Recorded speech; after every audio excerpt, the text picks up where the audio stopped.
joining me, Claire Baker, former Clutterholic, founder of clutterclearing.net. Sorry I've been quiet for the last couple of weeks. I've been getting all of the Success Club members started on their 1-year clutter clearing journey. They're off to a good start. We're focusing in January on controlling the accumulation of potential clutter. Some people are very surprised by just how much clutter they've actually been accumulating without even realizing it. It's very much a journey of discovery when you finally decide to clear your clutter, get organized, and make a change for the rest of your life. So if you are one of the Success Club members, I hope you're enjoying it as much as I am. Now, I am in the process of putting together a plan for this year.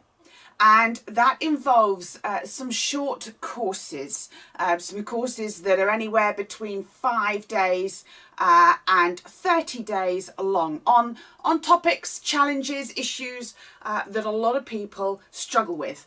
It's going to come under a new banner. I will tell you more about that next month. But first of all, I need to know from you, what are your biggest challenges in terms of your clutter clearing right now? What would make the biggest difference if you knew about something in particular?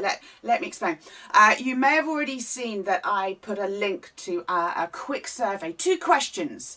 It's taking people on average 1 minute 12 seconds to answer them. So if you haven't yet answered this online survey, click on the link below. Please, please, please do take the 1 minute and 12 seconds on average to answer the 2 questions, because it's going to help me prioritize what courses I'm going to create first. These are going to be video courses where I'm going to help you with a particular challenge, a particular type of clutter. And essentially, whichever type of clutter, whichever challenge is the most voted for, that's the one that I will do first. So let me tell you what people have been saying so far. So thank you if you have already answered it. The first question is, what is your biggest challenge with your clutter clearing right now? Now we have a tie at number 1, is making regular time to do the doing. I'd love to be able to create a course where I could actually give you time, magic wand time. The only way I can help you make regular time, unfortunately, is if you have some help with me. Because as much as I give people resources, if they don't do the doing, then it's never going to happen, unfortunately. But neck and neck with that is not wanting to face the feelings, emotions and guilt that are tied up with my clutter and deal with them. Not a surprise to me, that. So not wanting to face the feelings, emotions and guilt that are tied up with my clutter and deal with them. Again, unfortunately, this is something that is not easy to deal with. I know when I had my clutter challenge, I felt really guilty as I started to go through it all. I felt guilty about the waste of money. I felt guilty about the wasted time. I felt guilty that I had good intentions but very poor execution. I felt guilty that I had carried on buying, accumulating more clutter, even when I had all of these unfinished projects, unmet hopes and dreams. That could be a huge thing. The emotions is a huge thing, especially if a lot of our clutter incorporates inherited or sentimental items. And guilt. Yes, guilt can come in many forms, and that can be around the guilt of not doing what we said we were going to do, not treasuring things that we've inherited or that we were given. Guilt at letting go. We don't want to feel guilty for letting go of some of the things in our clutter. Not get rid of. We never use the word get rid of, because these are things that matter. We've got our clutter because they are things that do matter at some level. So we're going to treat them with respect. So we will not use the word get rid of. Coming in behind that, what's next? The next most popular one is knowing how and where to start. I can help you with that. Overcoming the sense of overwhelm, can help you with that. Knowing how to make decisions on the clutter. Got a 10-day course potentially, tentatively planned for helping people make decisions. Motivation to keep going. I can help you with that on a one-to-one basis, definitely. And then, a couple of people have put personal responses. We've got distraction by myself. Flitting, hands up who struggles with flitting. That's a really strong habit that we have. And persistence and patience is what helps us overcome the flitting. We focus and finish instead.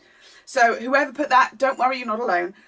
Get massively sidetracked or forget completely what I wanted to declutter. Aha! So that again is where having a plan really helps. Taking this as a journey, one step at a time.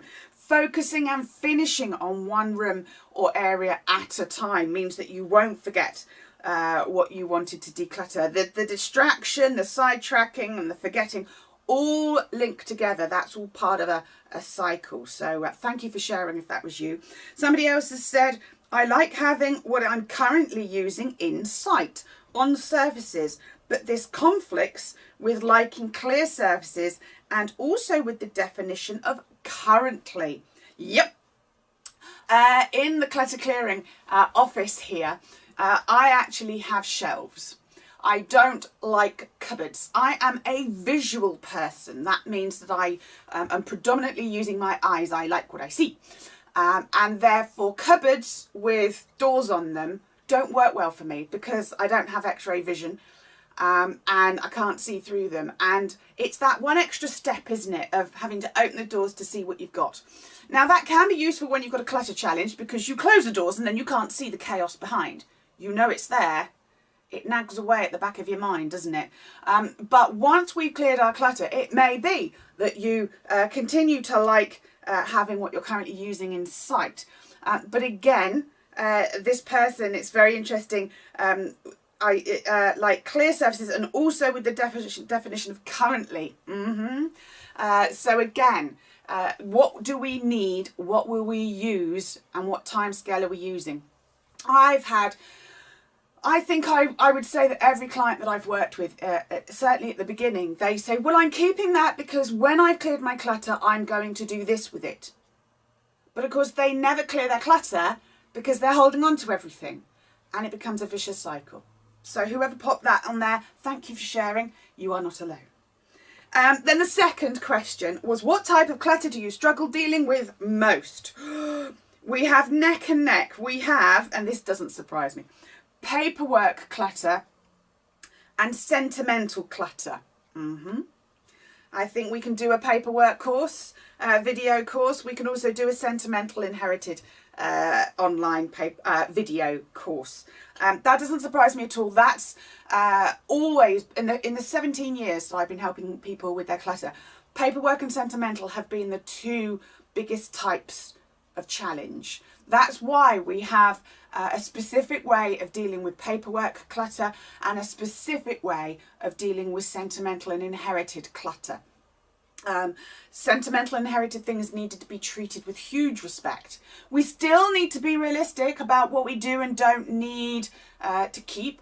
But again, there's a very sensitive way of dealing with that. There are ways that we can keep the memory without having to necessarily keep the thing. So those are the front runners by a big margin at the moment. What's coming after that? After that is craft and hobby. Then after that, unfinished projects. Now that may link into the craft and hobby as well. Some people have popped some specific messages as well here. Collections I cannot part with. Interesting. It's not that you cannot part with them. It's that you won't part with them yet. Because you haven't yet explored and understood your collections. As you will probably know from other things that I've shared, clearing your clutter is not about seeing something that you haven't seen for maybe months, weeks, months or years or decades and going, I know exactly what to do with this right now. there's an adjustment period. We need to get used to these things again. We often need to connect with them. If we know instantly what to do with them, great. But for, I would say, 70% of what we have in our clutter, when we first see it, we don't necessarily know instantly what to do with it. So this person may have looked at something in their collections and instantly gone, I can't part with that. That may be your instant first reaction, but that doesn't mean that you're never going to be able to part with your collections. Again, it may be that your collections fall into the sentimental category, and we treat them slightly differently. We look after them, but we still do something proactive to help us make the right decision and do the right things with those things. I remember, talking of collections, when my husband and I moved from our house down near London up here at Banbury, we were actually sort of merging three properties. He had a flat, I had a house, and I also had the house here in Banbury.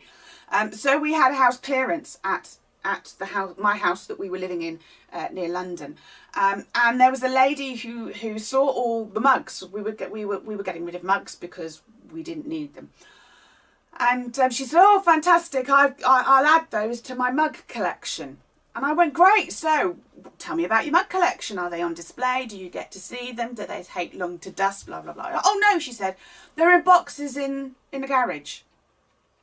And of course I thought, well, why have we got them in boxes in the garage? If this is a collection that we love and we appreciate and we like, why are we not getting that feel-good factor from seeing them, having them on display? Turned out that it was because of the teapot collection. The teapot collection was taking up most of the space. There was still teapot collection in the garage. And I really had to stop myself from saying to her, at what point will your collection be complete? Because that's one of the challenges with collections. They can go on indefinitely. And that's fine, but again, if we don't have enough space for them, we have to be realistic. Somebody else has said ornamental items. Nothing wrong with ornamental items, again, as long as we are appreciating them and as long as they're not overwhelming in our home. Somebody else has said, I'm fairly organised by nature but have a large wardrobe, and I'm now trying out the opposite strategy from what's usually recommended. I'm grouping items together by colour and then by type within that cluster. It seems to be working better for how I think to put outfits together. Great. However, just be aware that what you describe is not actually clutter clearing. You are not getting clothes off your conveyor belt and out of your home. You are merely reorganising them. You're moving them around on your conveyor belt in your home. So this is about organising, not about clutter clearing. I always recommend for clothes, the best thing to do when it comes to clothes. Actually, the lady at BBC Oxford last week on reception, she was telling me about her clothes and she asked me what she should do. And I said, the first thing I would recommend that you do is you have your colours and your image done, assessed. It costs, here in the UK, you can get it done, I think it's probably around the £200 mark, £200 to £250. Best money you will ever spend. Because having your colours and your image done will tell you what style and what colour suit you and complement you most. So that when you go through your wardrobe, for me, when I had my colours and image done in 1999, before I had my clutter challenge actually, when I had my clutter, but before I started dealing with it, I suddenly understood why I didn't wear the beige clothes and the peach clothes in my wardrobe. It's because they're not in my colour range. I am a winter, so hence the dark colours. Funnily enough, orange is not in my colour palette as a winter, but obviously I wear it because it's a clutter clearing colour. So it helped me start to clear the clutter in my wardrobe because the beiges went, the peaches went, the colours that were not my colour went. And then I started to look at the style. And because I had so much clothes clutter, even when I'd gone through my wardrobe and I'd cut it down to the colours and the styles that suited me most and complemented me most, I still had plenty of clothes. And there was a suit, a plum coloured suit. I loved that suit. And whenever I wore that suit, I used to get the job. I was offered the job. And of course, having my colours and image done, I understood why I liked that suit so much and why it was that I would always get the job, because it complemented my skin, complemented my style. So just be aware that reorganising is not clutter clearing. Clutter clearing is about making decisions and letting go of things. Just a couple more. Somebody said incoming paperwork and crafts. Yep. And somebody has 20 years of accumulating just about anything. Good. So starting with perhaps paperwork and sentimental or inherited things would be good if you've accumulated just about anything.